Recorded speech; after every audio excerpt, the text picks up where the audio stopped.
যখনই ট্রেনে ট্রাভেল করি তখনই আমি মুড়ি মাখা খেয়ে থাকি। তো ভাবলাম যে আজকে নিজের জন্য মুড়ি মাখাটা ঘরেই রেডি করা যাক।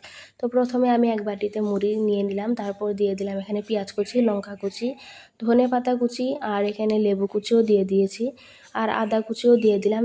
এটা হচ্ছে অপশনাল, আদা কুচি তোমরা চাইলে দিতেও পারো, নাও দিতে পারো। আমি যেহেতু আদা ভালোবাসি তাই আমি আদা কুচি অল্প দিয়ে দিলাম। আর দিয়ে দিব এখানে নুন, লাল লঙ্কার গুঁড়ো মানে শুকনো লঙ্কার গুঁড়ো, আর লাস্টে দিয়ে দিব একটুখানি মিঠা তেল মানে সর্ষের তেল। আর এইদিকে আমি পাঁপড়গুলো ভেজে রেখে দিয়েছিলাম, ওটাকে আমি ঝুরি ঝুরি করে মুড়ির উপরে ছুটিয়ে দিব। তারপর দেখো আমার মুড়ি মাখা প্রায় রেডি হয়ে গেছে। তো হাত দিয়ে ভালোভাবে নাড়াচাড়া করে এটাকে আমি রেডি করে নিলাম। তো এই দেখো একদম স্পাইসি মুড়ি মাখা রেডি হয়ে গেল। আমার মতো কে কে তোমরা মুড়ি মাখা খেতে ভালোবাসো অবশ্যই কমেন্টে জানিও। আর আমার ভিডিওটি যদি ভালো লাগে অবশ্যই সাবস্ক্রাইব করে দিও। আজকের জন্য টাটা, বাই বাই।